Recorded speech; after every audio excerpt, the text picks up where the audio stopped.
Messieurs Boker Tov, Shavua Tov ou Mazal Tov, Eliyahu Navi, Zachor Letov, Imaser Lanu B'sorot Tovot, Yeshuot Venechamot. Messieurs, il y a du bruit dans la synagogue. Pour la refoua chez les mains de Monique Esther Batodet, Josie Batoraïda, Liz Noémie Badjuli Frecha, Joël Teila Batodet, Liora Bataziza, Esther Colette Batrimissa. Je peux commencer ce cours, je dédie ce cours. D'abord pour l'anniversaire de notre ami Eric Ben Moshe. Qu'Akadosh Baruch Hu, jusqu'à 120 ans, il lui donne la bracha et la tzlacha, lui, à son épouse, à ses enfants. Amen, Kenny Ratson. Ce matin, Bezrat Hashem, nous commençons une semaine d'études de Torah. Et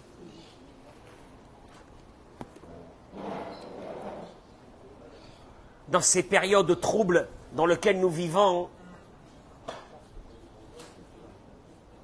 on va dire que notre force que nous devrions avoir dans un moment pareil, justement on le perd dans ce moment. Et moi je vais vous donner des forces ce matin, Bezrat Hashem, et chacun dans sa vie particulière, au moment où c'est qu'il y a une épreuve, il y a quelque chose. Écoutez bien ce que va dire Rabbi Nachman de Breslev. Mais avant ça, je vais introduire mon idée. D'abord, j'attends que nos amis se connectent sur les réseaux sociaux et partagez ce cours, s'il vous plaît, merci. Je voudrais vous dire une chose. Notre père Yaakov se sauve. Il va partir à Haran. Parce que son père et sa mère lui ont dit, va à Haran. C'est là-bas que tu vas trouver une femme. Et entre-temps, ton frère Esav, il va quoi Sam, il va quoi? Ton frère Esav, il va? Mais il va se calmer un peu. Il va se calmer un peu. Et le pauvre, il sort, il s'en va tout seul. Vaïvga. Alors, la Torah nous raconte que Vaïvga bamakom, vayalen sham kiba hashemesh. Il arrive dans un endroit, Vaïvga, il rencontre un endroit, vayalen sham, il dort là-bas, kiba hashemesh, car le soleil s'est couché. C'est un peu bizarre, parce que quand tu dors, en principe, quoi? Bah, le soleil s'est déjà couché, hein. T'as pas besoin de dire que le soleil se couche, on dort la nuit. Vaïvga bamakom, il a rencontré cet endroit, il tombe dans cet endroit. Il y a un truc qui ne va pas. Qu'est-ce qui s'est passé avec Yaakov Avinu? Et d'ailleurs, c'est là-bas qu'il va rêver cette fameuse échelle avec ces anges qui montent et qui descendent. Et Olivier, tu m'écoutes? Tu es avec moi, Olivier? Amen, amen, amen que tu sois avec moi, amen. La Gemara dans Masechet Chulin, Daf Tzadik Aleph Amud Bet, elle ramène quelque chose d'extraordinaire.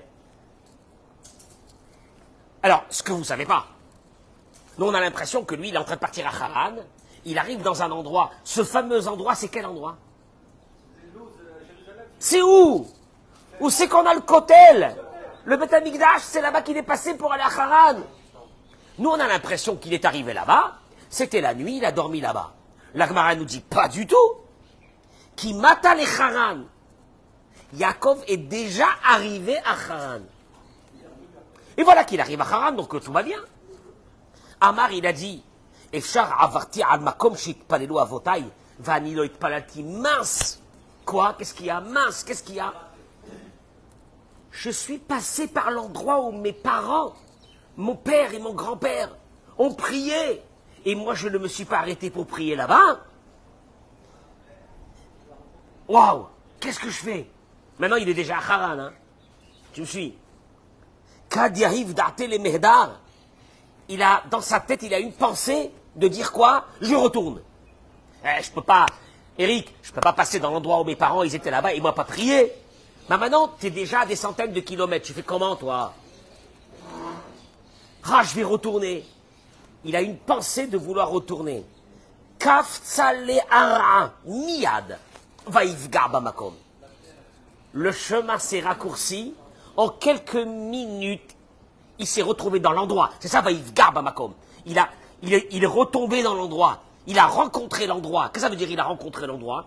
Eh bien, cet endroit qu'il aurait dû mettre des jours pour retourner, il a mis quelques minutes. Et il se retrouve où? À Jérusalem. Ah.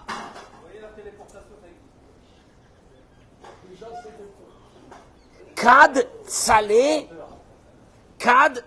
ba'il mehdar.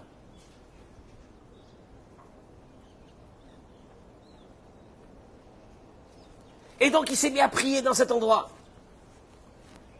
Et là tout de suite, Amar HaKadosh Baruch Hu. Non, il a voulu prier dans cet endroit. Maintenant il est arrivé là-bas, il dit j'ai envie de prier. Regarde comment ça marche avec Yaakov. J'ai envie de retourner dans l'endroit de mes parents, il se retrouve là-bas.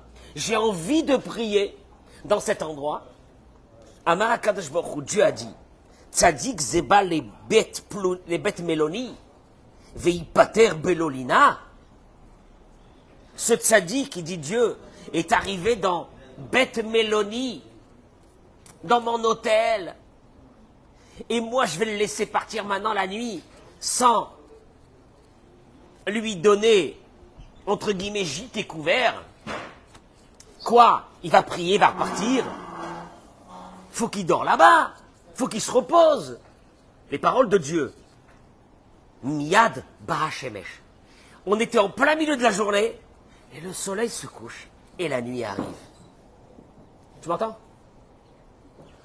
Yaakov Avinu, il a plusieurs centaines de kilomètres, en plein milieu de la journée.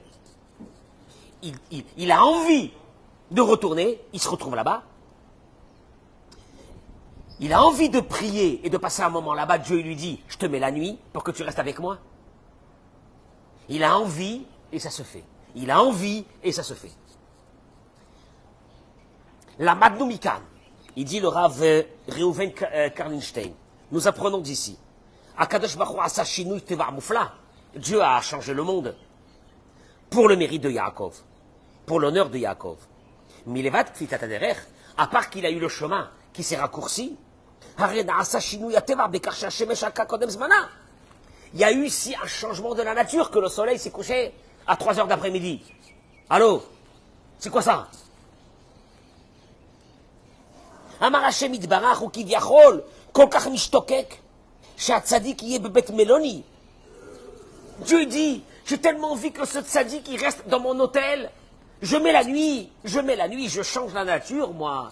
Dieu dit, moi, la nature, elle veut rien dire pour moi, la nature. La nature, je la laisse quand tout va bien. Mais si, par exemple, j'ai besoin de changer la nature, je la change. Velechaora. Alors, il pose une question, il dit, qu'est-ce qui s'est passé? Mais il est passé déjà par là-bas, il y a quelques jours. Sauf qu'il ne s'est pas arrêté. Alors, qu'est-ce qui a changé maintenant? Pourquoi quand il est passé par Jérusalem, Dieu ne lui a pas mis la nuit directement pour le bloquer là-bas? Pourquoi Dieu lui a bloqué la nuit et il a laissé avec lui seulement quand il est retourné qu'il a dit je veux retourner? Je répète, Yaakov Avinu est déjà passé par Jérusalem. Il n'a pas prié, il a continué sa route. Tu me suis? Dieu ne l'a pas arrêté. Ici, Dieu l'arrête. Quelle est la différence? Et il dit, Beram, il dit, dans la vie, une chose que toi, tu n'as pas envie de faire, tu m'entends? Tu sais ce qu'on fait quand une chose que tu n'as pas envie de faire? Bon, on te laisse, tu n'as pas envie de la faire, tu ne la fais pas. Aval, une chose que tu as envie de faire. On va te, écoute-moi bien, tu as envie de te rapprocher de Dieu, tu as envie de faire quelque chose, tu sais quoi? On va te raccourcir le chemin.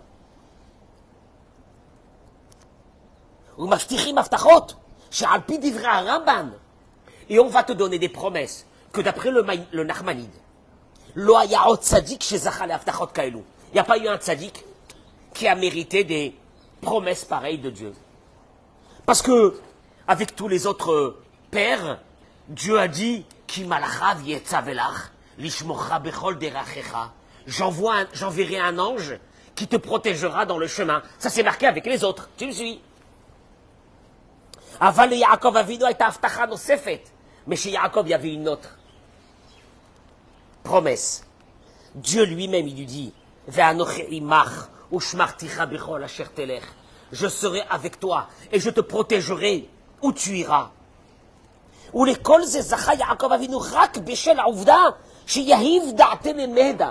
Comment il a mérité Yaakov que Dieu lui dise, c'est moi qui est avec toi?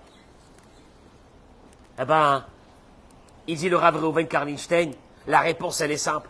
Yaakov a fait une chose que peut-être les autres n'ont pas fait. Il a eu envie, pardon, je rentre un petit peu parce que il y a des petites gouttes de pluie, Baruch Hashem, on est dans la terre d'Israël et il pleut. Et c'est extraordinaire. Yaakov, il dit, j'ai envie de changer. J'ai envie de me rapprocher de toi. Yaakov, il dit, je suis à Haran déjà.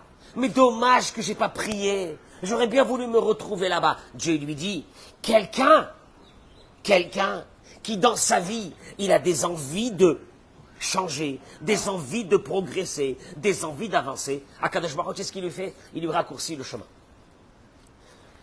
Si tu n'as pas d'envie de changer dans ta vie, ça prendra un temps naturel. Si tu veux, toi, parce que tu as une ambition de devenir meilleur, Akadosh Baruch Hu, il te dit, je te raccourcis le chemin, je te donne toutes les possibilités pour changer. Talmud Agadol Anu, qui a fait le Yaakov Avinu, il dit, nous apprenons de Yaakov Avinu une chose, celui qui n'a pas un réveil en bas. Un réveil en bas. En bas, ça veut dire ici, dans ta vie. Tu as un réveil, tu as envie de changer. Si tu n'as pas ce réveil, dans le ciel, on ne peut pas t'aider. Tu sais, et attention, parce que si on t'aide, c'est Dieu lui-même qui se met au travail pour t'aider. À une condition, c'est que tu dises, comment, je n'ai pas changé ma vie, je reste le même, je souffre de mes problèmes tout le temps, je n'ai pas changé, j'ai envie de changer. Et là, Kadosh Baruch Hu, tu dis, tu as envie de changer, je vais t'aider. Il n'existe pas, il dira Reuven Karlinstein, que quelqu'un qui a envie de changer, qu'on ne l'aide pas. Ça n'existe pas. Le seul problème, c'est avoir envie de changer. Avoir envie de changer. Nous, qu'est-ce qu'on fait dans notre vie? On s'agrippe à notre mode de vie. On ne veut pas le changer. Eh bien, Dieu te dit, si tu ne veux pas le changer, moi je ne peux rien faire contre pour ça. Par contre, si toi, tu as un réveil de toi, dans le ciel, il y a une aide exceptionnelle qui va venir. Je le dis pour beaucoup de personnes, pourquoi? Parce que vous allez le voir. Mais ça c'est fabuleux. Yaakov Avinu, il a des centaines de kilomètres, il a envie de prier, il se retrouve à côté de Dieu en quelques minutes, à Jérusalem. C'est énorme. Et Dieu lui dit, écoute-moi bien, maintenant que tu es là, je te lâche pas, tu passes la nuit avec moi ici. Et c'est dans cette nuit qu'il va lui dire, Dieu, pendant son rêve, qu'est-ce qu'il va lui dire? C'est moi qui est avec toi, je te protège, je t'amènerai là-bas, et je te ramènerai en Israël. Il n'y a aucun problème. Baruch atah Adonai Eloheinu melech haolam she'akol nהיה b'doro. Baruch Hashem, on a une belle pluie qui a commencé. On ne se plaint pas ici, hein. On ne se plaint pas. Cette pluie, c'est la bracha de la bénédiction de notre pays. Quand on sait que dans 2 jours, ça sera encore un grand soleil qui va revenir. Hein? Et demain déjà. Alors, bon. Alors, Baruch Hashem. Je voudrais simplement, rapidement, le travail d'un être humain, c'est pas de rester statique. Le travail d'un être humain, c'est d'évoluer. Béhémet, Eric, si je vois quelqu'un que dans 5 ans, je le vois, il est le même, ou allô, il n'a pas changé, c'est dramatique. Vous allez le voir pourquoi. Rabbi Nachman de Breslev dit la chose suivante, que la différence abyssimale entre nous et un animal, dans l'âme de l'animal ou dans l'âme de l'être humain, vous allez voir où est la différence. Où est la différence?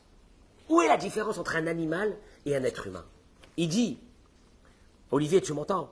Aïvdel, ou Bekar Shadam Yacholik Bor à la Teva Shelo. C'est la première chose, il te dit, c'est énorme ça. Un être humain a en lui une capacité de se battre avec sa nature. Kelomar, ça veut dire, Adam, l'Adam yeshlita gam al chelek ha-nefesh. Adam yachol mikoach bechirato l'atzum o lechol rak kedei kiyumo. Il te dit, un être humain peut décider de manger ou de ne pas manger. Un être humain, même quand il a faim et qu'il veut faire un régime, il décide de quoi? De ne pas manger. Tu m'entends? Ouais, pourtant il a faim. Oh, l'ifrosh mata vayedoa, ras shalom. Il y a des personnes qui sont attirées par des envies, des envies les plus bas. Il a la possibilité de se battre contre ça, bien sûr. Davar shenomatsu etzel ba'alechaim. C'est une chose qui ne se trouve pas chez les animaux. Un animal ne peut pas se battre contre sa nature. On n'a jamais vu une vache, hein, une vache de Normandie qui est dans un champ et qui décide de ne pas manger de l'herbe. Tu vas voir la vache, tu te dis pourquoi, tu te dis, oh là en ce moment j'ai besoin de faire un petit régime avant l'été. On n'a jamais vu ça. Ou bien une vache chez Shmina Yoter Mitiva, qui a grossi plus que sa nature. Tu regardes, t'as vu ou non? L'animal ne sort jamais de sa, comment on peut appeler ça? Tu sais, quand tu as une disquette dans l'ordinateur, de son standard, ça n'existe pas. T'as jamais vu une vache qui dit, oh là là, j'ai trop mangé, je suis obèse. Ça n'existe pas. Comme ça n'existe pas une vache qui te dit, j'arrête de manger. Qui appara au chenet kefitiva, car une vache, elle est déjà standardisée avec un prototype que Dieu lui a mis en elle, et c'est comme ça qu'elle vit. Alors qu'un être humain, il peut manger moins que sa nature, ou plus que sa nature. Il a un problème. On le voit aujourd'hui. Les problèmes de l'âme, se traduisent dans des... Les problèmes de l'âme qu'on a tous, hein, un peu moyen chacun, se traduit dans l'alimentation. Alors, je répète, l'homme, l'être humain, peut se battre contre sa nature. L'animal ne peut pas se battre contre sa nature. Alors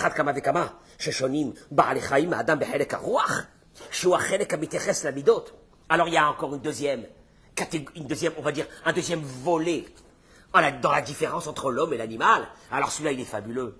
C'est sur ce qu'on appelle chelek haruach. Le ruach, c'est le caractère. Traduction des mots.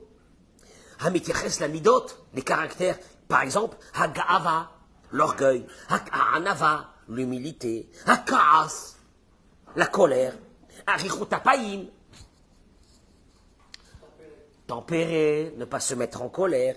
Kol inyan midot, tout ce sujet du caractère. Lo shayach la behemot, velachayot. Il n'existe pas chez les animaux. En behema, chez mitneheged be'anava. T'as jamais vu une girafe qui baisse sa tête? Pourquoi tu baisses ta tête? Oh, moi je suis dans l'humilité totale. Ça n'existe pas. Ou bien un lion qui se met comme ça et qui dit, moi là j'ai un orgueil en ce moment, là je suis tellement bien. Ça n'existe pas. L'animal vit selon sa nature. Il ne peut pas changer. Prends maintenant la partie des sentiments. Alors, non mais attends, tu vas comprendre pourquoi je suis en train de te dire c'est différent. C'est un moment, ça nous amène à quoi? Prends maintenant les régachotes. Comment on dit les régachotes? Les sentiments. Regarde la différence. Par exemple, nous par exemple, on a des mitzvot même sur les sentiments. Il y a des jours où on n'a pas le droit d'être en deuil. Il y a une mitzvah dans la Torah d'être quoi? Joyeux. On nous ordonne à gérer nos sentiments.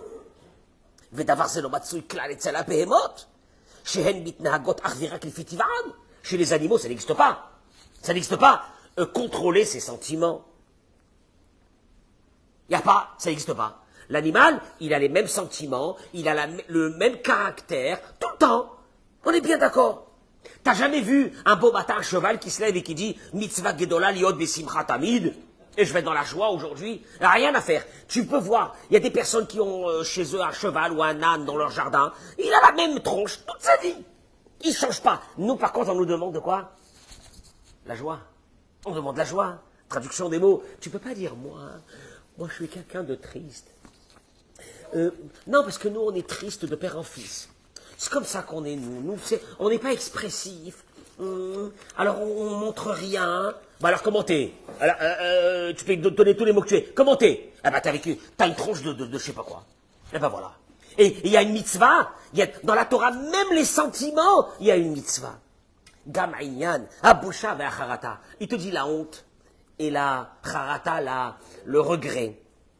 Eh ben, entre nous et des animaux, et vous allez voir où ça nous amène. Il te dit, Area Behemot, Chayot Bateva'en Hem Busha. La honte. Un animal, est-ce qu'il a la honte? Pourquoi il n'a pas la honte, un animal? Pourquoi un animal, pourquoi un cheval, devant tout le monde, il va commencer à faire ses besoins? Bah, il est dans un cirque. Et d'un seul coup, il a un besoin. Qu'est-ce qu'il fait, le cheval? Mais devant 10 000 personnes, qu'est-ce qu'il fait? Il fait ses besoins. Hein? Comment ça se fait qu'il n'y a pas la honte? Il te dit, En lahem, la milchama musarit imateva shelahem, il te dit, ils n'ont pas un combat sur leur façon de vivre. Il n'y a pas de combat, donc ils n'ont pas honte. Ils peuvent le faire devant tout le monde. Chez Kvar Migil Katan, il te dit, Adam, alors que l'être humain, parce qu'il a une conscience. Donc depuis qu'il est petit, il y a la honte qui commence et elle va et elle grandit au fur et à mesure du temps. L'Ochai, il te dit, Hanamer, ça c'est dans la honte. Maintenant, on va prendre le regret. Hanamer, le tigre. L'Ochai bestirai mateva atoref shelo. Le tigre, quand il va, il attrape il voit de loin une gazelle, et qui court, et qui l'attrape dans le cou, et qui l'égorge, et la pauvre, la gazelle, jusqu'à qu'elle meurt. Il te dit, Ulonia atsuv, misé shetaraf mechekimo keves ben yomo, betsura chazarit. Tu vois pas un tigre qu'après qu'il a égorgé le bébé d'une gazelle, il se pose dans un coin et dit, crache. Ça se fait pas, je suis un gros salaud, c'est pas possible. Hein, ça... Non mais tu vois là, il parle avec un autre tigre et lui dit, quand même il y a des limites à ne pas dépasser. Je crois que là vraiment je me sens pas bien. Tiens, le petit bébé il vient de naître il y a 3 jours, je l'ai mangé là comme ça. Non il n'y a pas. Il te dit le mitbayesh mis, il n'a pas honte. Miprinato, pour lui, zarouchat boker. Traduction des mots, la Torah est en train de te dire, hein. Une vraie conscience humaine, c'est la honte. Une vraie conscience humaine, c'est le contrôle. Une vraie conscience humaine, c'est le regret quand tu fais une bêtise. Quand tu arrives à voir les images de ces barbares qui ont égorgé. Est-ce que vraiment, moi je pose une vraie question, est-ce que vraiment ils ont quelque chose d'humain à l'intérieur d'eux, ou bien ce sont des animaux?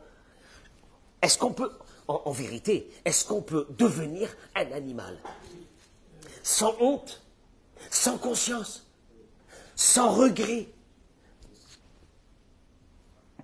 Alors, en vérité, qu'est-ce que te dit Rabbi Nachman? L'être humain peut être un animal. Il n'y a aucun problème. Sauf que lui va développer en lui ce souffle divin qui va lui donner d'autres paramètres. Mais sans ça, c'est un animal. Et il dit, מדוע בימוס הדברים הכי בהימים לא תדעי, ההסבר לזה הוא אותו חלק אלוקי שנמצא באדם, שבגללו לא מרגיש נוח לעשות מעשה בהמה. Il te dit, d'où provient ce sentiment de honte, de regret, quand tu as fait une bêtise, de choses qui ne vont pas, de faire attention, de te contrôler, etc. Ça provient d'une chose. Voilà, j'arrive là. Ça provient d'une chose. Chelek Eloka Mima'al, la petite partie divine qui se trouve à l'intérieur d'un être humain. הנשמה האלוקית השוכנת בקרבו לא יכולה לסבול שהגוף משתלט עליה. Cette partie divine ne peut pas supporter que le corps d'un être humain prenne possession. C'est une souffrance. C'est-à-dire que, Eric, quand ta partie corporelle prend le dessus sur la partie de ton âme, au fait, tu es en souffrance. Parce que l'âme ne supporte pas qu'elle ne peut plus s'exprimer. Parce que s'exprimer veut dire le contrôle, s'exprimer la conscience, la honte, etc. La retenue. Ce qui n'a pas chez un animal, parce qu'il n'a pas cette partie divine en lui. וגם כן עניין החרטה, וזה שייך, כל הבחינות האלו מתוך אצל אדם רק מצד הנשמה. Tout ça provient de l'âme. היא שמולידה אצלו בושה וחרטה וענווה. C'est elle. Traduction des mots. Si tu te lèves un matin, tu dis j'ai honte. Ou tu te lèves un matin, tu dis la vérité, j'ai exagéré, etc. Tu sais c'est quoi ça? C'est pas un mal de vivre. Tu sais c'est quoi ça? C'est juste un signe qu'en toi, il y a une partie divine. Alors là, il te dit, tu rentres même pas dans la différence fondamentale qu'il y a entre un animal et un être humain sur son âme. L'âme, elle se trouve, il te dit où? Elle est où l'âme? Dans le cerveau. Et ce cerveau avec cette âme, comme l'âme, elle est illimitée. En rentrant, en étant dans un cerveau humain, le cerveau humain, Eric, il est illimité. Eh bien, tu sais quoi? Un être humain peut apprendre quelque chose, et de cette chose qu'il va apprendre, il va en déduire une multitude d'informations qui vont lui permettre de quoi? D'avancer. Tu sais pourquoi? Tu sais pourquoi un être humain apprend, évolue, et il comprend à travers telle et telle chose qu'il y a telle et telle chose encore, etc. C'est parce qu'à l'intérieur de lui, il y a un cerveau, et dans ce cerveau, il y a la neshama qui se trouve de la personne. Alors qu'un animal, eh ben, un animal n'a pas évolué. Vous n'avez pas remarqué? Un chien, il a évolué, il mange. Non mais, je t'explique, je peux te demander une question. Sam, un chien d'il y a 200 ans et un chien d'aujourd'hui, est-ce qu'il y a une différence? Non. Les deux, ils mangent la même chose. Ils font leurs besoins dehors la même chose, ils sont la même chose. Tu m'entends ou non? Pourquoi? Il te dit, Rabbi Nachman, une chose. Le cerveau du chien, c'est un cerveau. Le cerveau d'un être humain, c'est un cerveau. La différence entre les deux, c'est que dans le cerveau d'un être humain, il y a la neshama. Et cette neshama, qui est illimitée, a rendu ton cerveau illimité. Et qu'un beau matin, tu vas voir que des chercheurs, ils vont trouver des trucs que tu vas devenir fou. Comment ils ont trouvé ça? Ça provient d'une chose. Ça provient de ce cerveau. Traduction des mots, BMF. Quand tu vois des personnes qui n'évoluent pas dans rien, mais rien, tu peux te poser une vraie question. Est-ce qu'il y a une neshama à l'intérieur de ce cerveau où il n'y a rien? Où il n'y a qu'un cerveau? Un cerveau animal, reptilien.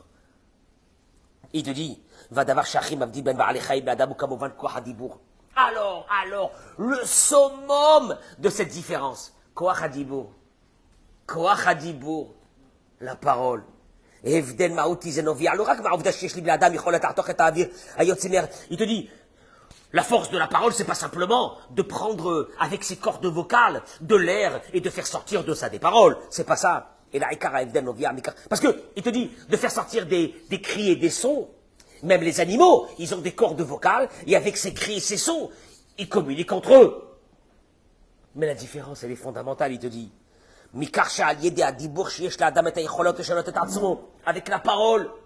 Avec la parole d'un homme, il peut se changer déjà lui-même, en se parlant à soi-même, en se disant les mots qui font pour que tu changes. Il peut se connecter avec la parole, avec qui?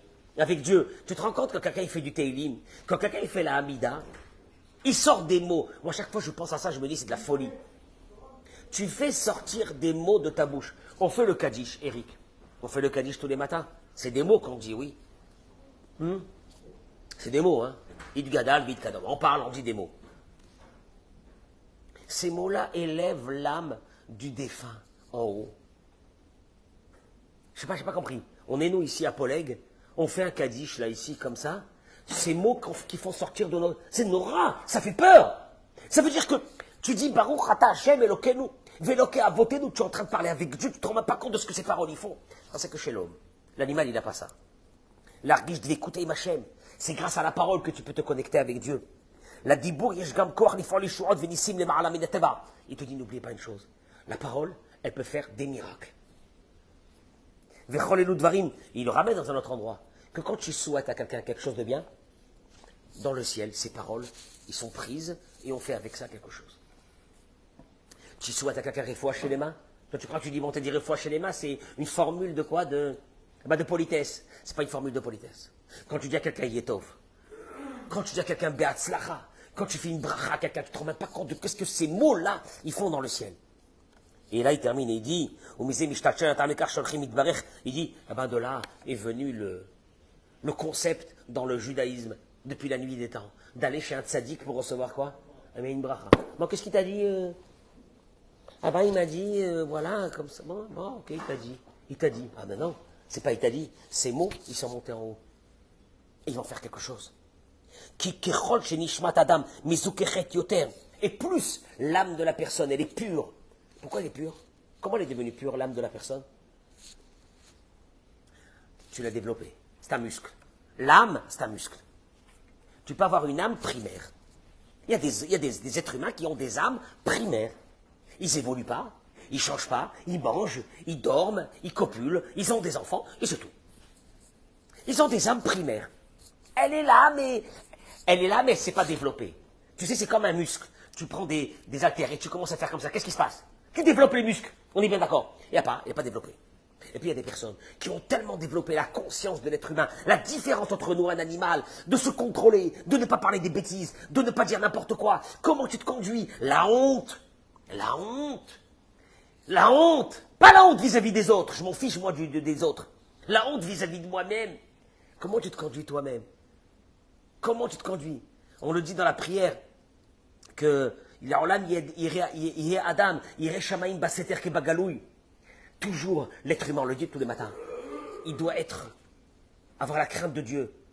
Baseter Kebagaloui, en cachette, comme quand il est devant Dieu. Et la suite, elle est, parce que sinon, Umotara Adam Minabehemaïn. Parce qu'alors la différence entre nous et un animal, elle n'existe pas. Cette conscience, il te dit, le tzaddik, quand il te fait une bracha, lui, son âme, il a tellement développé ce muscle qui s'appelle cette âme qui est en lui, elle a pris une dimension tellement grande que la parole de ce tzaddik, c'est devenu une folie. Rabbeinu Kadosh Mevi, Shadibur Giloy Nefesh. Rabbi Nachman de Breslev il ramène, dans l'écoute Moran, Kufaïn Gimel, que la parole, ou Giloy Nefesh, c'est le dévoilement de l'âme. Marvin, c'est le dévoilement de l'âme. Tu veux savoir quel neshama t'as?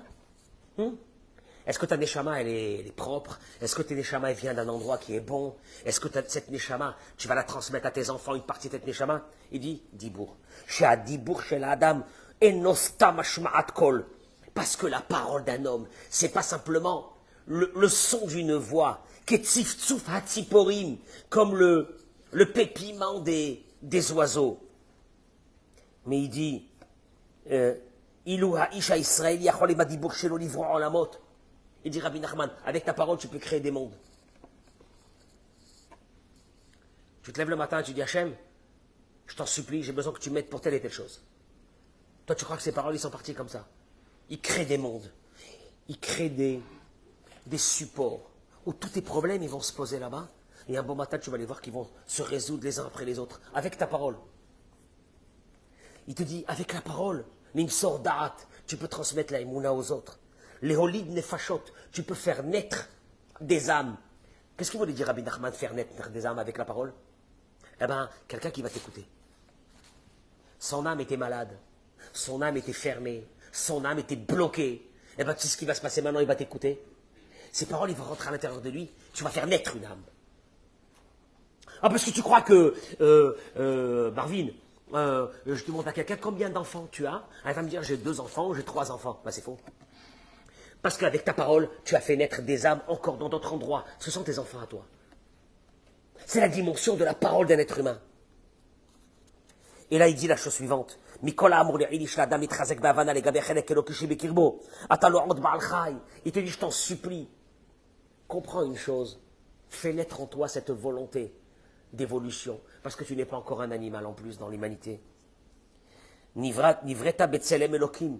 Imagine-toi, quand tu te lèves le matin maintenant, tu te dis, en vérité, à l'intérieur de moi, il y a quoi? Il y a une partie divine. Je porte en moi l'image de Dieu. C'est la différence. C'est un signe que je ne suis pas un animal. Et la société d'aujourd'hui, qu'est-ce qu'elle veut te rendre? Un animal. La société d'aujourd'hui te dit quoi? Hein? Tu sais, je peux te dire un truc. Là, nous aujourd'hui, on est habitués dans les réseaux sociaux de voir les restaurants. Chacun qui rentre dans un restaurant, il filme ce qu'il va manger, ce qu'il va ingurgiter. Voilà. Après, on va te montrer le reste, les photos de femmes, etc., etc. Si tu schématises, c'est des besoins quoi ça? C'est des besoins primaires, animal. Mais aujourd'hui, ces besoins animaux, on les a élevés au rang d'art, de l'art. C'est un art. Être cuisinier, être chef cuisinier, c'est une star. Il donne de la bouffe à manger. Les gens, ils mangent le manger, ils vont aux toilettes. Non mais tu comprends pas. Les papilles dégustatives. Tu comprends pas ce que c'est. Dans la bouche, il y avait un croquant. Après, il y avait un moelleux. Après, il y avait un machin. C'est de la bouffe. C'est de la bouffe. Et tu te mais tu te rends pas compte que le monde moderne veut nous ramener au rang d'un animal. Après, on te dit le reste. Eh ben, le reste, c'est les loisirs. Après, on te dit les femmes. Eh ben, les femmes, c'est encore de la consommation. C'est toute la consommation. La consommation. Où est l'homme? Où est comment dirais-je, cette grandeur, cette philosophie, ces grands hommes qu'on a dans l'humanité, qui étaient juifs ou pas juifs, mais des penseurs, des personnes qui ont amené à travers leur réflexion, ce qu'on a eu nous en France, la Révolution française, avec le droit aux hommes et aux femmes, et le droit à tout le monde, et tout doucement, le monde moderne te ramène, tu ne te rends pas compte, à un monde animal. Qu'est-ce que tu fais? Ben rien, tu n'as plus de honte. Il n'y a plus de honte à rien. Et moins il y a de la honte, et plus tu as du succès. T'as remarqué ou non? Plus tu es un brel, et plus tu as du succès. Tu sais pourquoi? Parce que plus tu ressembles à l'animal, ben c'est facile de ressembler à l'animal. Et la Torah te dit, regarde-moi bien, je vais te demander une chose, suscite en toi l'envie de développer cette âme qui est à l'intérieur de toi. À travers quoi? À travers le caractère, à travers la parole, à travers la conscience, à travers la honte, à travers toutes ces choses. Et il termine et dit,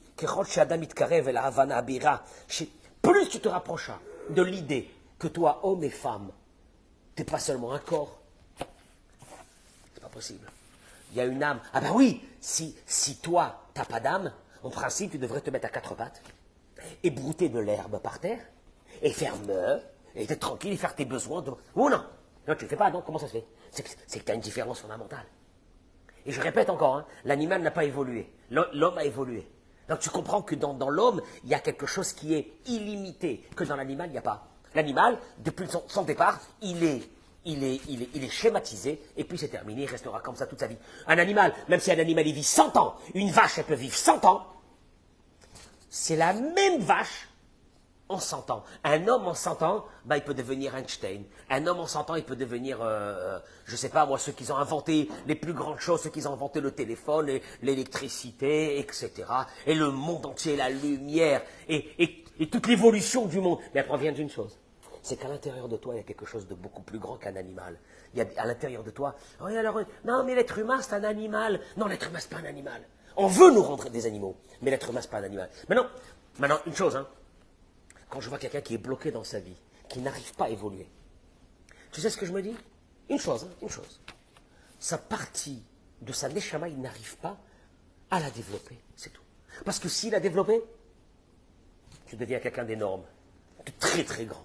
Mais tu n'arrives pas à la développer. Mais ça, il faut une chose. Il faut avoir cette volonté de comprendre que nous, on n'est pas des animaux. Et qu'à l'intérieur de nous, il y a une âme. Et cette âme, elle demande une chose obligatoire d'un être humain, l'évolution à travers sa vie.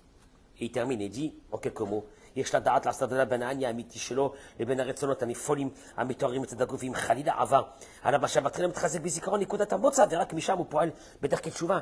Il dit, en vérité, que quand on tombe des fois dans des bêtises de notre vie, on tombe, et c'est normal qu'on tombe dans des bêtises de notre vie. C'est que pendant un moment, la partie animale de l'homme a pris le dessus, ça colle. Et puis tu te lèves un bon matin, et même tu as des remords, tu te dis, pourquoi je me suis conduit, j'aurais pas dû me conduire comme ça, qu'est-ce que j'ai dit, c'est une catastrophe. Je l'ai démonté, devant tout le monde, comment j'ai fait ça? En vérité, hein, plus tu réveilles la conscience en toi, et plus tu as la maîtrise de toi, et plus ta neshama est grandie. Le tzaddik, il n'est pas devenu tzaddik un bon matin quand on lui a fait la brit mila, il était tzaddik.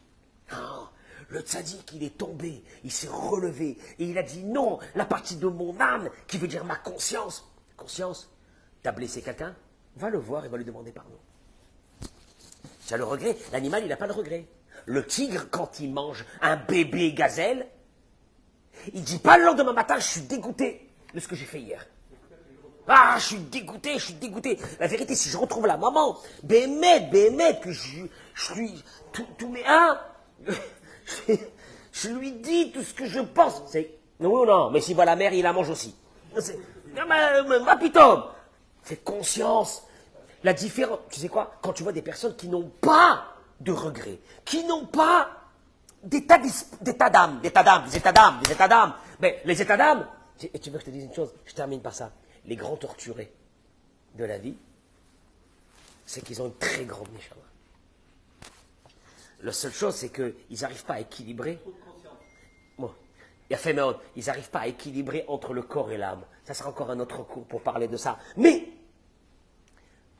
dis-toi bien, que quand tu as des remords, ne te dis pas, oh là là, j'ai trop de remords, je ne sais pas, je suis quelqu'un de faible, vite, ça me touche. Quand j'ai dit à moi quelqu'un, je l'ai vu qu'il était un peu vexé, après j'étais pas bien, j'aurais pas dû être comme ça, il faudrait que j'ai un caractère un peu plus fort, et que même si je défonce quelqu'un, je ressens pas comme tout le monde, etc. Non, tu as une conscience. Ton âme est développée. C'est la différence entre nous et l'animal. Ton âme est développée. Mais vraiment, je vous en supplie, il faut avoir cette volonté. Parce que si tu as cette volonté, Yaakov Avinu, le jour c'est qu'il a eu la volonté de quoi? De me rapprocher de Dieu. J'étais dans tel et tel endroit, c'est que mes pères, ils ont prié, et moi j'ai pas, et moi je me suis pas arrêté, j'ai pas prié. Akadosh Baruch Hu, il dit, je t'aide. Mais, et tu sais quoi? Je vais te dire une chose, c'est le problème de tous les couples. C'est le problème de l'éducation, c'est le problème de tout ça. Tu sais quoi? Tu sais comment on appelle ce problème? Tu veux que je te donne un nom? Moi, chaque fois que je rencontre des hommes et des femmes, qu'est-ce qu'ils me disent quand ça ne va pas? Il est incontrôlable. Elle est incontrôlable. Quand elle ouvre sa bouche, c'est une catastrophe. Il est incontrôlable. C'est le mot que j'entends. Mais moi je peux répondre, Marvin, il est incontrôlable, c'est sa nature. C'est sa nature. Tu vois bien qu'on ne supporte pas un incontrôlable. Pourquoi tu ne supportes pas l'incontrôlable? Parce que tu sais à l'intérieur de toi qu'il faut se contrôler. D'où vient le contrôle? Il vient de l'âme. De développer cette âme-là. Bracha ve'atzlacha, très bonne journée. Amen.